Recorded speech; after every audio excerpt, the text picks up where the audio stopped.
Thank you, Guan, for the kind introduction. And hello, everyone. And I'm Ruqi Zhang, and I'm very excited to be here today to talk about some advances in discrete sampling by using a gradient information.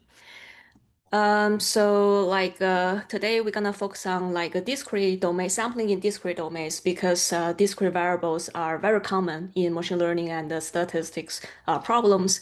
For example, we have a lot of like discrete data such as text, genome, and tabular data.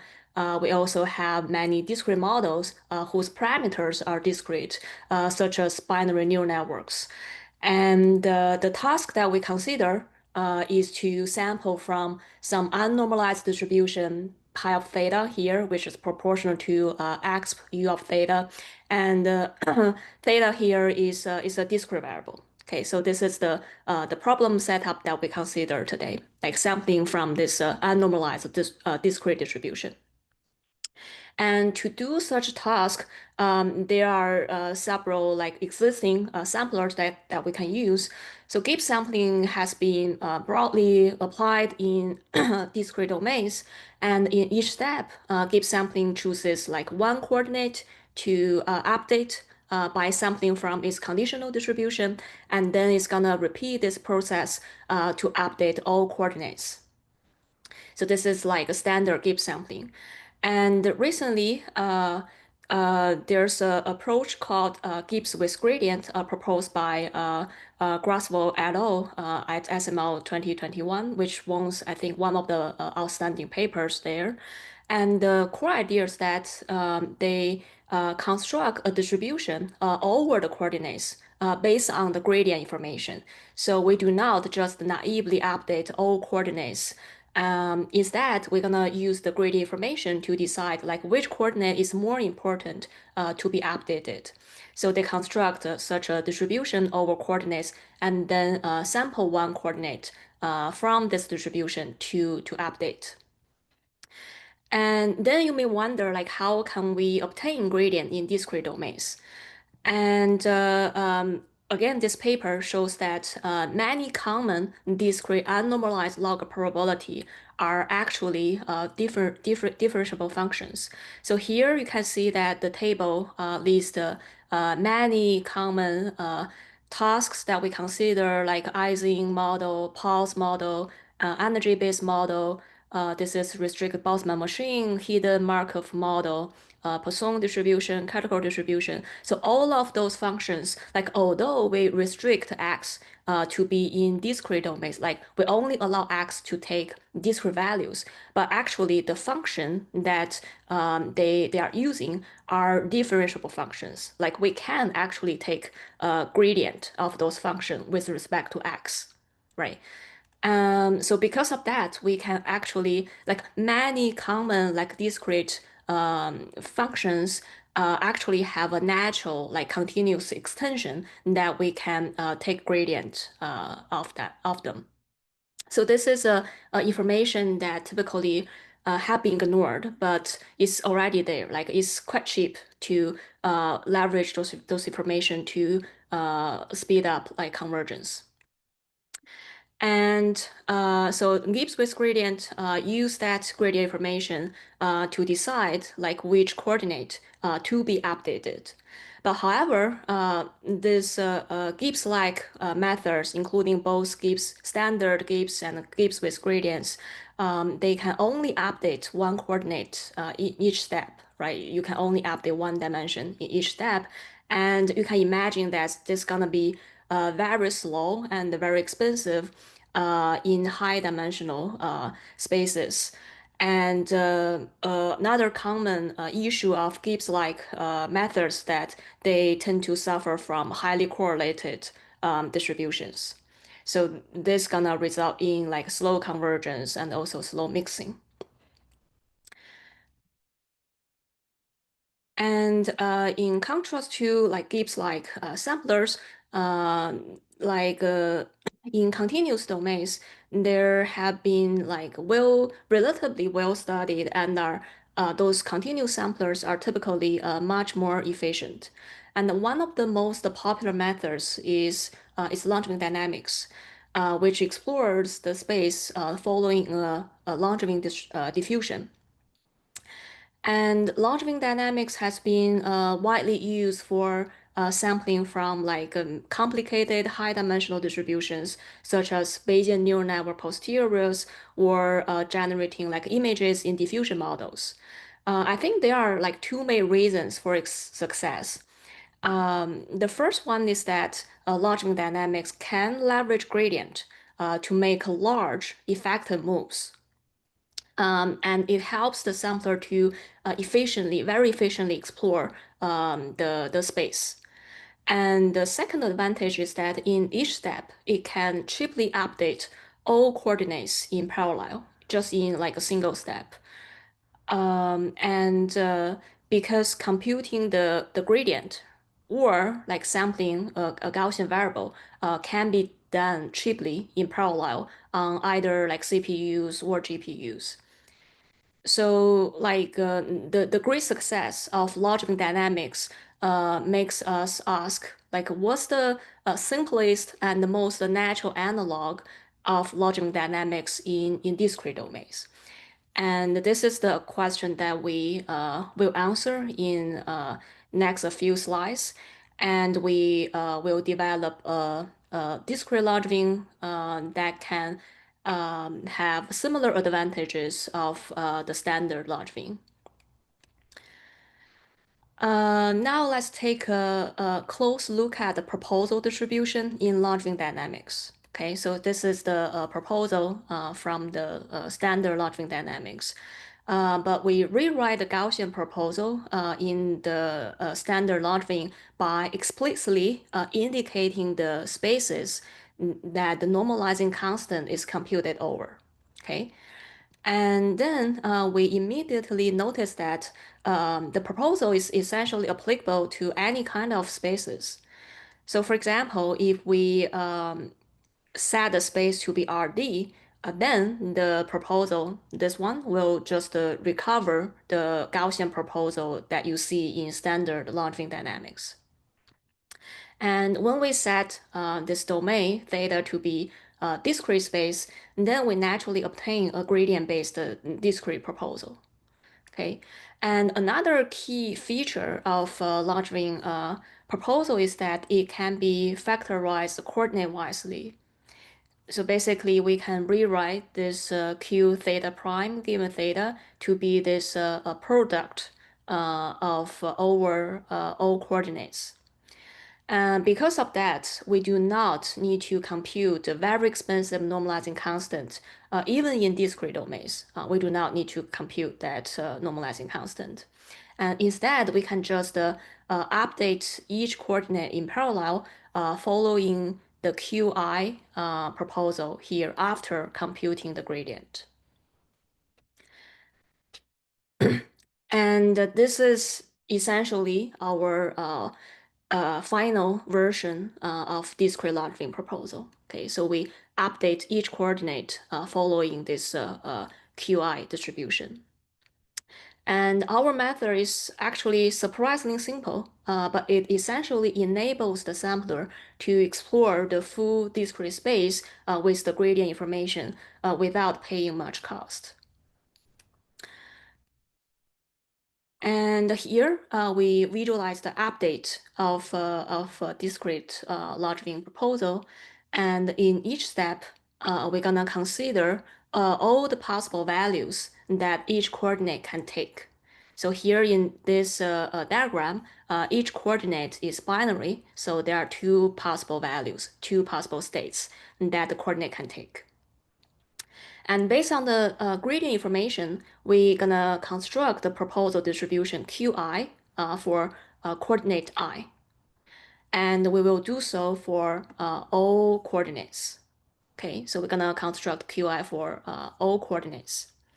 And following these proposal distributions, we're gonna update all coordinates in parallel, okay, following Qi. And similar to standard Langevin dynamics, our proposal can be used with or without a Marchopoulos-Hastings step.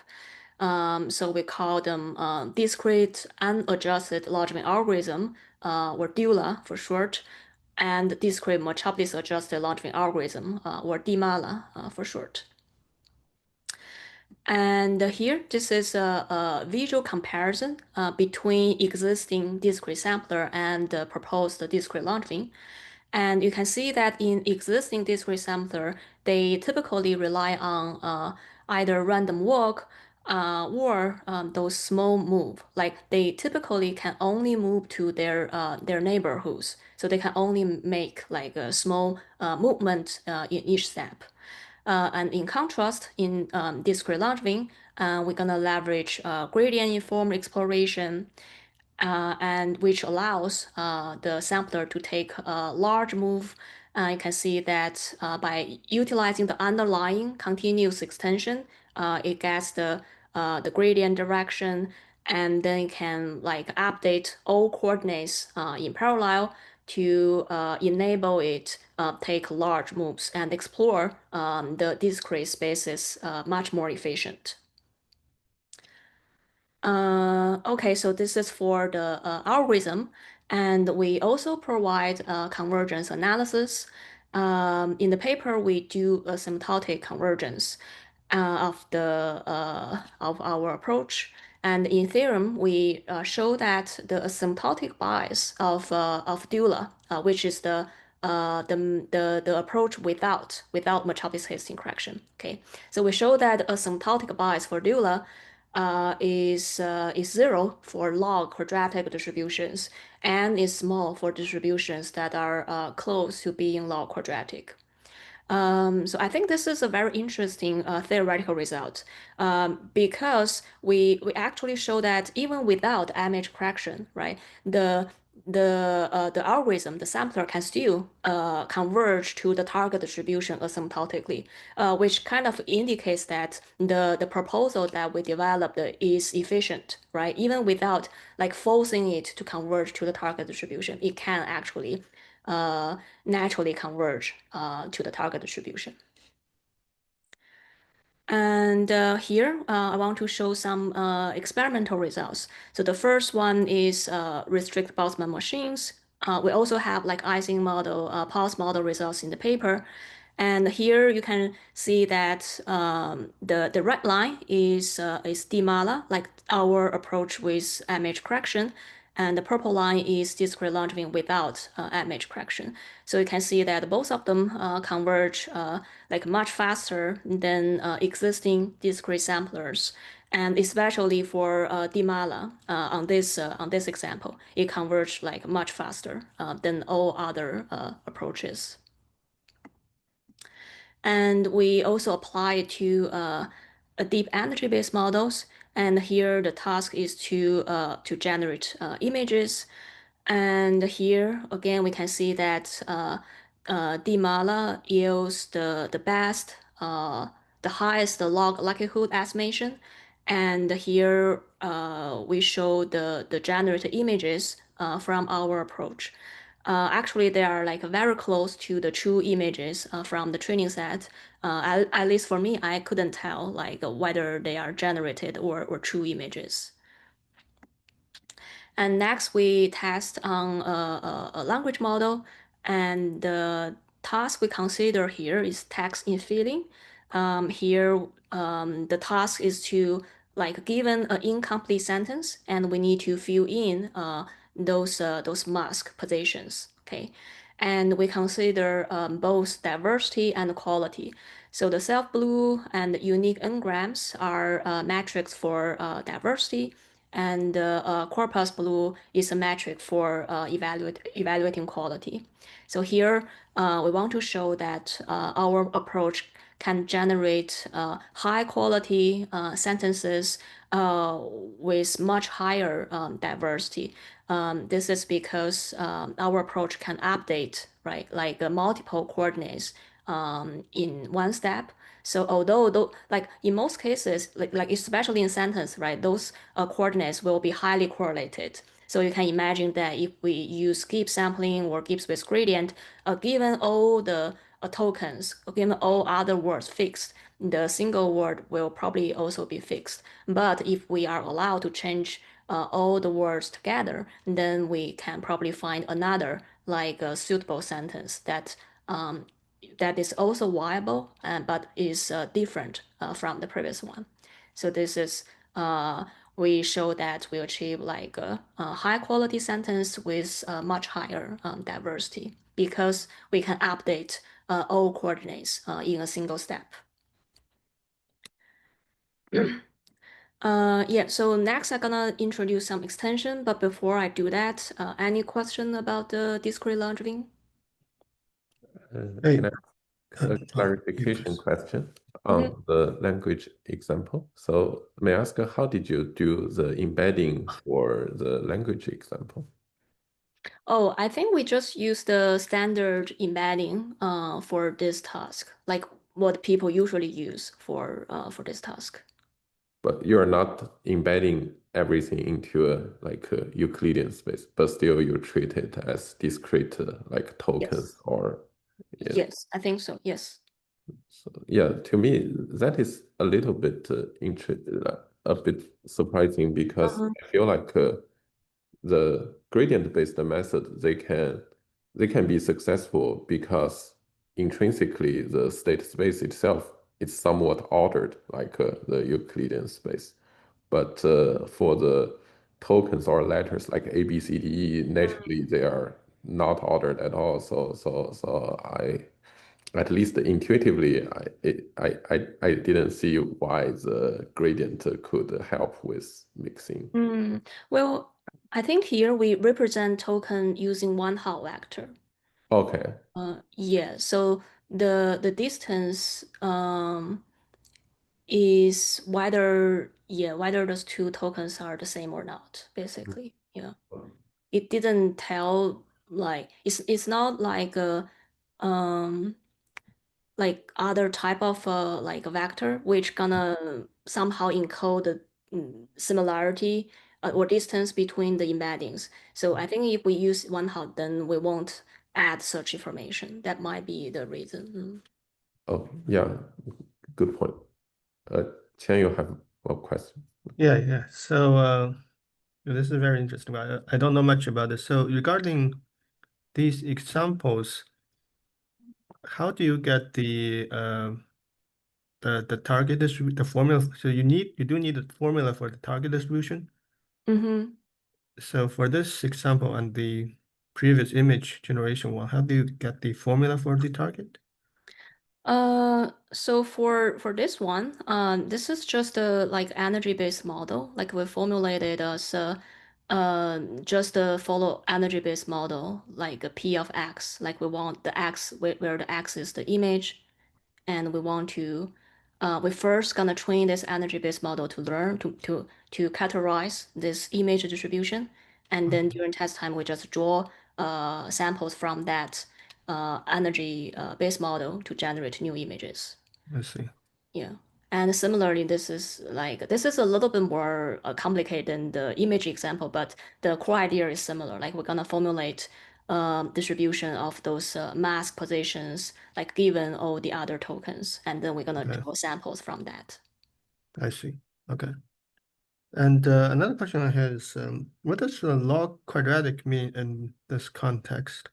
Or Oh, discrete? non-quadratic, I just mean something like taking this form. Okay. Yeah. So, but X can be, so X is not real here. It's Right. any. Discrete. Yeah. s- Yeah, s- because we consider discrete function, right? So x takes discrete values. So your result says that your algorithm works whenever its distribution can be written into this form, like no matter how, because you Yeah. in discrete setting you can potentially, I don't know, Yeah, permute the yeah. order of X and reassign their values, and but this will still work. Uh, Wait, so you mean that you reassign the value of x? Well, I guess maybe so. I'm not very familiar with discrete distributions, right? But Mm, like Guanyan said, right? So if X is discrete, for instance, there's no logical way to talk about its ordering in certain settings, and we can talk about its magnitude. So if I relabel the x, would the distribution still be? I see. I don't know. Yeah, that's a good question. So actually, you can probably redefine X, and then the target distribution format will also be changed. That's Okay. possible. Yeah, but here, but there are like common ways that people already use to define those variables and to define the distributions, and we just use those like common way that people define those distributions, and we find that the underlying continuous extension is actually very helpful to guide exploration. Yeah, but that's a very good question. Is that if you redesign the function, then the continuous extension may also change, the gradient may also change. Is That's another question, probably more related to how to find optimal like design such that the continuous extension gives the most informative exploration. Yeah, we just find that the common way that people already use to define the discrete distribution is underlying continuous extension already provides very useful gradient. I see. Thank you very much. Okay, so maybe we can continue to talk about some extensions of discrete Langevin to different scenarios. So the first scenario I want to talk about is for multimodal distributions, because we know that one major limitation of gradient-based methods is that it's very easy to get trapped in local modes, right? And when it comes to discrete distributions, which are inherently more multimodal due to their discontinuous nature, this problem becomes even more severe. And the way that we resolve this issue is by drawing expiration from like cyclical MCMC in the continuous domains. And here, instead of just varying the step size alpha, we also add another parameter, which we call balancing parameter beta here. Uh, and then the schedules for these two parameters are visualized in these two figures. So you can see that the value of step size is beginning at a very large value, and then it's gonna decrease to a small value, and then it's gonna restart the large value and decrease to a small value. So the iteration of the cyclical schedule is that at the beginning, we want to encourage exploration. So we want to encourage the sampler to take large steps and jump out of the current modes and explore and find new modes. And when the step size is small, we want to encourage like a local fine scale characterization of the current mode. So this is the iteration.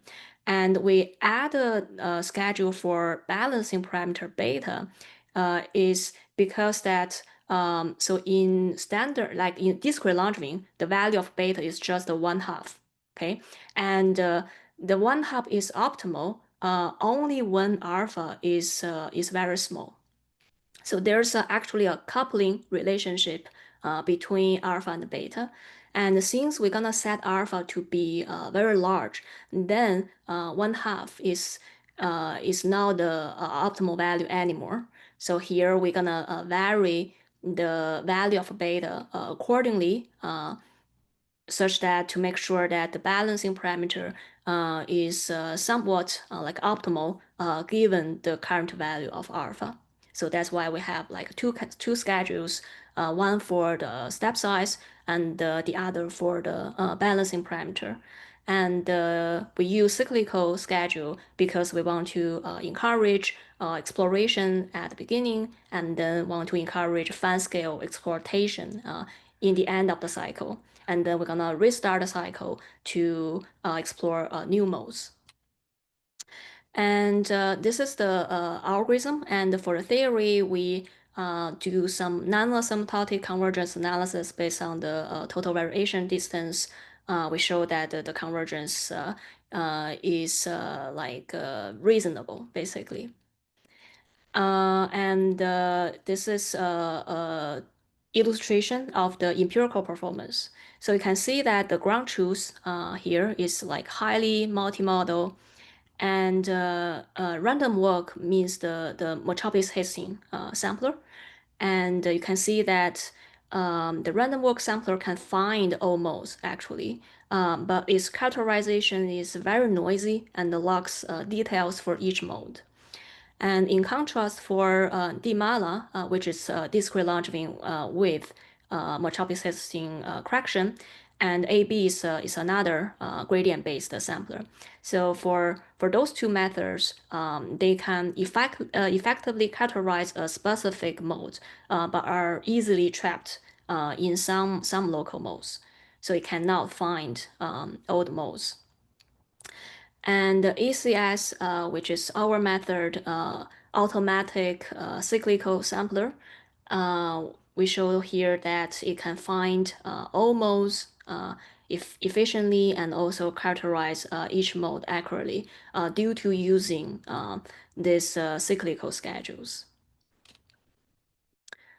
Okay, so this is for extension to multimodal distribution, where we use two cyclical schedules for step size and balancing parameter.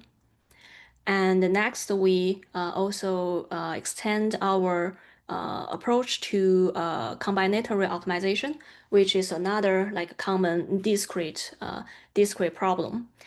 And here,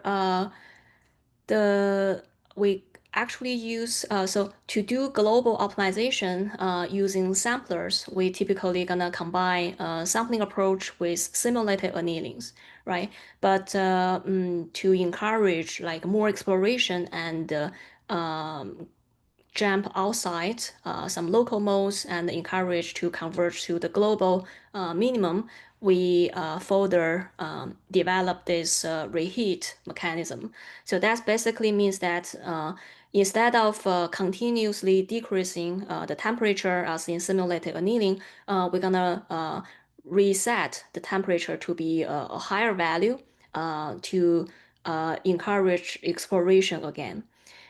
This is also due to the fact that gradient-based approaches are very easy to get trapped in local modes. So we find that if we want to use a gradient-based discrete sampler, it's important to further have some mechanism to prevent it get trapped in local modes. And the reheat mechanism is also simple, like it includes two steps, two components. The first one is detect when to reheat, right? You want to detect when the sampler is already trapped in some local modes, and we want to re-increase the temperature to let the sampler skip the local modes and continue exploration. And the next component is to decide we want to increase the temperature to what kind of value, right? This is another key question we need to solve. And due to time limits, I may not have the time to discuss them in details, but we have those details in paper. And the value, basically the value that we choose is called a specific heat, which is a terminology from physics. And this table shows some empirical performance, and we consider many different type of combinatorial optimization problems, including maximum independent set, max click, max cut, and the graph balanced partition. And we compare different type of baselines. The OR means, I think, optimization solvers. So some specially designed CO solvers. And we also compare with this is supervised learning approaches and reinforcement learning approaches. So we actually find that by using a gradient-based discrete sampler, the performance is actually pretty good. So you can see that it outperforms all different type of baselines. Although this sampling plus like simulated annealing is a kind of old approach, but we find that it's still a very competitive baseline, even nowadays, if we compare with like RL or specialty designed solvers. So this is a second algorithm extension we did by developing a reheat mechanism to encourage the sampler find the optimal, a global optimal solution.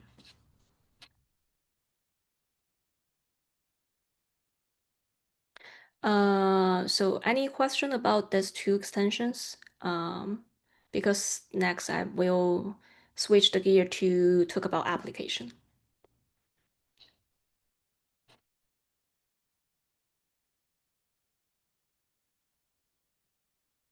Okay, then I will talk about some applications that we apply discrete Langevin that we typically like specifically find discrete Langevin to be very helpful and useful in these applications. So the first one I want to talk about is large language model control generation, and the problem setup is that for some tasks, right, we do not only want the sentence, the response to be fluent, but we also want the response to satisfy like certain constraints. So for example, we may want the response to have low toxicity, or we may want the response to be positive to satisfy like certain sentiment, or we may want the response to contain like specific keywords.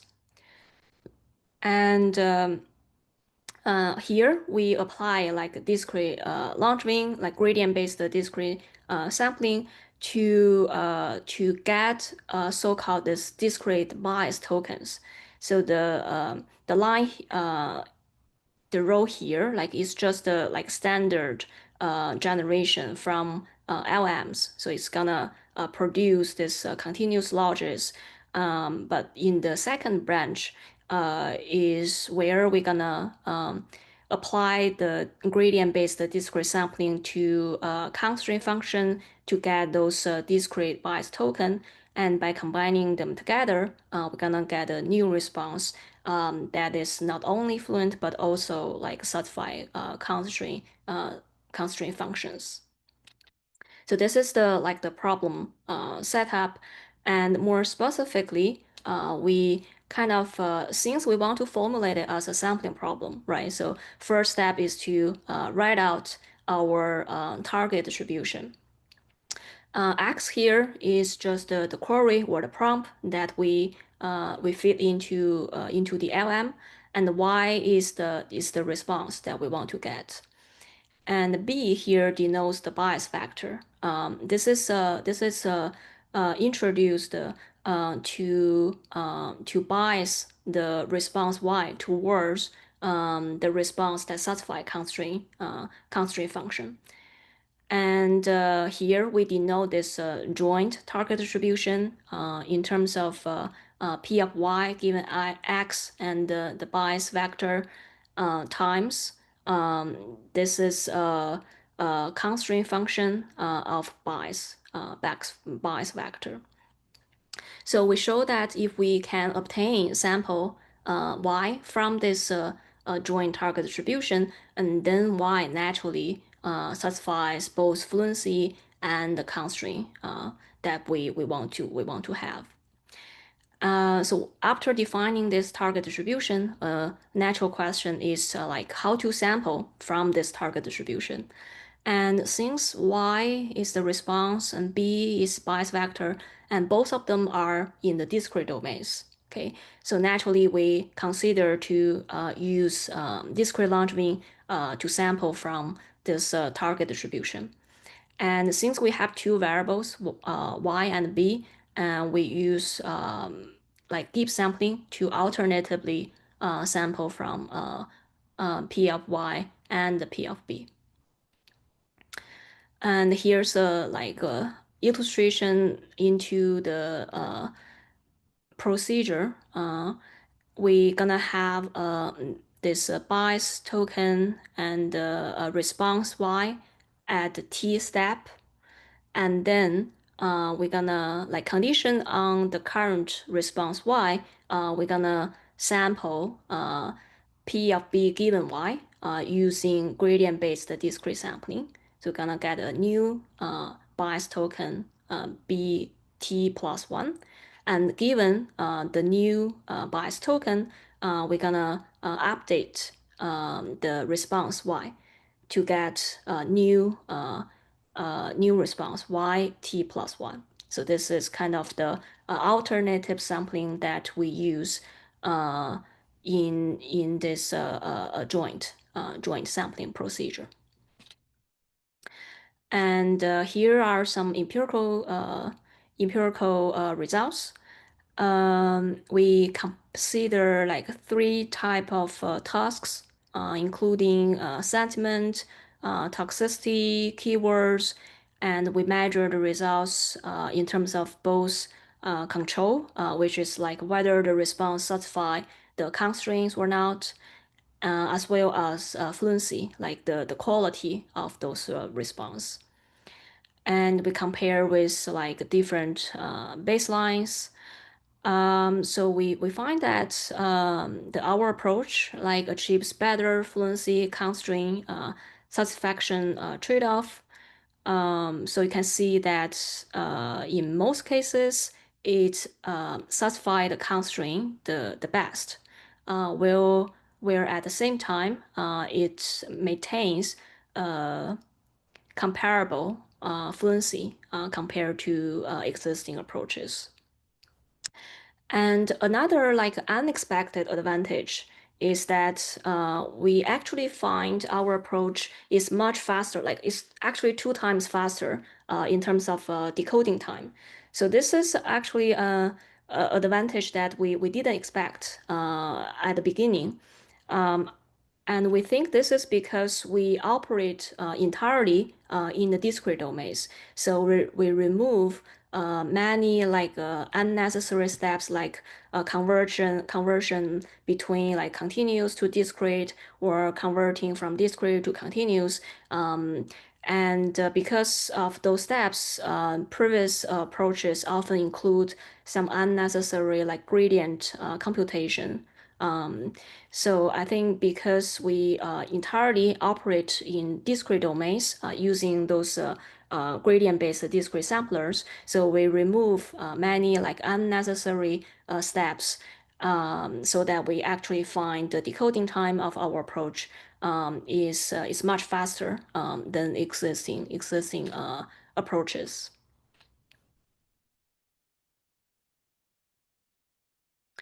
And another application I want to talk about is molecule optimization and drug design. So this is another like common problem that's gonna require discrete sampling or discrete optimization. And here we try to apply discrete Langevin to this problem. And the way that we do is by combining discrete Langevin and generic algorithm. So for molecule optimization, and people already use the generic algorithm to generate like children. Like they're gonna take like 2 molecules regarded as parents and then use mutation, crossover, those operations to generate children. And then they're gonna add those children to the population set and repeat this process. And we think that the step of generating children in the generic algorithm is actually pretty random, right? We do not know whether the generated children are good or bad. Is purely depending on those random operations. So here we consider to improve the efficiency of children generation by using discrete Langevin. So basically, again, we're gonna define some the distribution, the target distribution of children given the 2 parents. Okay, and then we by sampling from this target distribution, we hope to generate children that are like have that have like higher quality or even like better than parents to avoid those like random exploration. So actually this first several steps is exactly the same as generic algorithm, and the only difference is this step. So we sample children based on discrete Langevin proposal. So instead of randomly mutate, crossover, those random exploration, like we're gonna leverage gradient information to guide the children generation. So this is the main step in this pipeline. And in the empirical results, we actually find that this approach improve convergence speed and also solution quality. So because we use this gradient information, so you can imagine that the convergence of the algorithm gonna be faster. Like we're gonna find like high quality children more efficiently than the standard generic algorithm. And yeah, and because we use this directional update to find the children, the final solution we get is also like better than the solution that find by standard generic algorithm.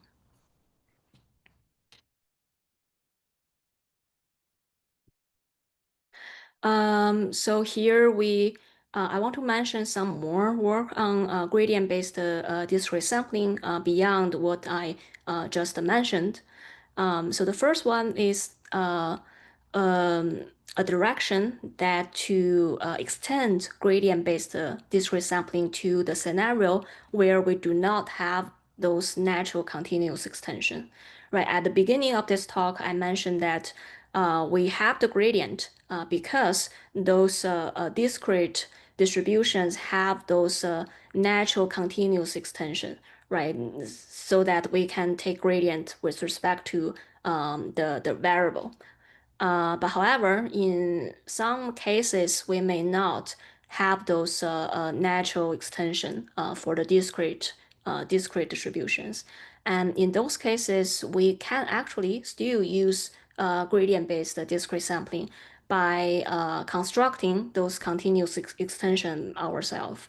And in this paper, we construct the continuous extension using this Newton series approximation. So this is a similar approximation to Taylor series approximation, but it's kind of a discrete version of Taylor series approximation. And in the paper, we also show that using Newton's series approximation, the continuous extension we get is actually a multilinear extension that people have been using in discrete optimization. But I don't think the continuous extension this paper provides is in any sense close to optimal. So I think like how to find optimal continuous extension or what does that mean is still an open question. And another work I want to mention is that if you are interested in trying out some of the gradient-based discrete samplings, you may consider to try this benchmark. So we have a benchmark called disks to include the implementations of 7 different samplers. I think most of them are probably like gradient-based discrete samplers, including discrete Langevin. And we include 3 types of tasks, I think including graphic models, energy-based models, and combinatorial optimization, and language models. Okay, so like different type of tasks. So if you are interested in like testing it out, I encourage you to maybe take a look at this benchmark. And finally, some new work that gonna come out soon is that we also try to apply this gradient-based discrete sampling approach to diffusion language models. So, like diffusion language model is basically an extension of the standard diffusion models to discrete domains. And people nowadays try to apply like mask diffusion models or uniform diffusion models. And here, like naturally, like we can apply those discrete Langevin idea to like this discrete diffusion model. And I'm very excited about this new work, and hopefully this paper gonna be online this week. Yeah. Okay, so some final takeaways for today's talk. The first thing I want to emphasize is that sampling in discrete domains is no longer like slow. It can be very efficient by using a discrete version of Langevin dynamics. So the Langevin dynamics, the idea of Langevin dynamics can be extended to discrete domains. And we have discussed several extensions, including the cyclical schedules for sampling multimodal distributions, and also a reheat mechanism for global optimization.